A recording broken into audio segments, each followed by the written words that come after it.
talked about it last year, and unfortunately, we're covering it even earlier this year. Because of drought, beef producers may be forced to wean calves earlier than normal.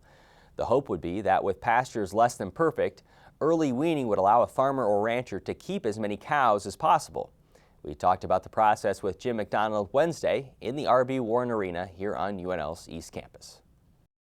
Well, the industry standard for weaning calves is between 6 and 7 months of age. In fact, weaning weights are typically adjusted to a 205-day weight. So theoretically, anything before that time could be considered early weaning.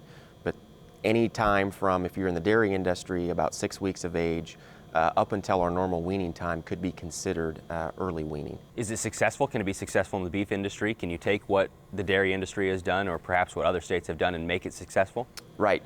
So we've got good information down to about 65 days of age. So the dairy industry would use at 6 weeks would be a little bit prior to that.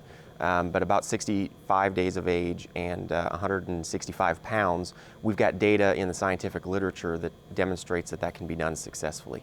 Describe to me, you were mentioning in your recent article in the Nebraska Cattleman magazine, when you talk about early weaned calf, you have to look at the rumen, because that's somehow in the definition of how you would define an early weaned calf. Describe that. Okay, so most people recognize that the ruminant is different in that it has 4 compartments to its stomach: the rumen, the reticulum, the abomasum, and the omasum. Okay, so the abomasum is like our stomach. The other 3 components are unique to the ruminant. Early on in life, up until they're about 60 days of age, that makes up a relatively small proportion of their total gut, about 30%. Then as they grow and get closer to our normal weaning, that the rumen, reticulum, and omasum make up closer to 75%. So there's a lot of development right in that range. They're not able to handle forage like a normal ruminant would up until they get closer to that 6 months of age. So we need to think about early weaning within the context of where the rumen development is at between the time that they're about 60 days of age and 6 months of age. Early on, our recommendation would be to feed a higher concentrate diet because they aren't able to handle as much forage compared to a normally weaned calf. In that way, how do they relate to a high-risk calf? You also wrote about that. How would that comparison be? So it would be increasingly common in Nebraska and in the southern plains to transport calves from out of state.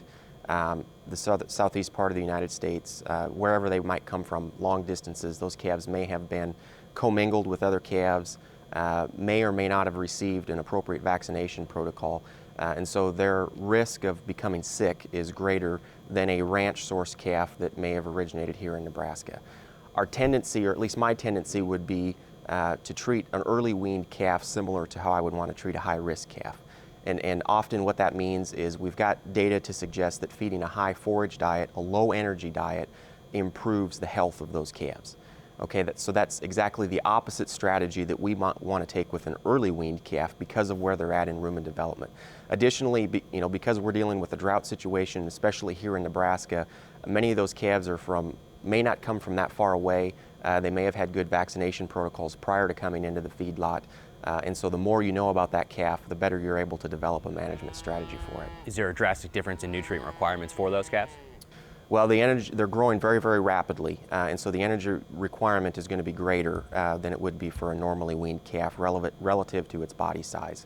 Again, providing a higher concentrate diet provides the energy that it needs. It's also probably going to need a higher crude protein content. We may be up in the 16% crude protein range to meet the requirements of that calf, and then a minimal amount of forage. They're not going to eat very much, and so typically we're worried about ruminal acidosis when we're starting calves in the feedlot, but the low intake should limit the risk for ruminal acidosis as well. With that said, what is the expectation for the performance in the feedlot? These calves, because they're growing very, very rapidly when they're young, they're putting down a lot of muscle, not a lot of fat early on in the feeding period. They will be very, very efficient compared to a normally weaned calf or compared to a yearling, which is what we're historically used to dealing with here in Nebraska. And so once you get those calves into the feedlot and you get them straightened out, you have a tremendous amount of flexibility. Theoretically, you could put them into a forage system. You could take them back out onto pasture and grow them into a yearling. This particular year, if we had the forage, we probably wouldn't expect to be dealing with huge numbers of early weaned calves. So my expectation is that many of those calves will stay on feed throughout the feeding period, but I would anticipate that they would be very, very efficient during that time, have relatively low dry matter intakes on average through the feeding period, and they'll fatten at an earlier age, which means that we'll probably have slightly reduced carcass weights compared to what we would normally be used to.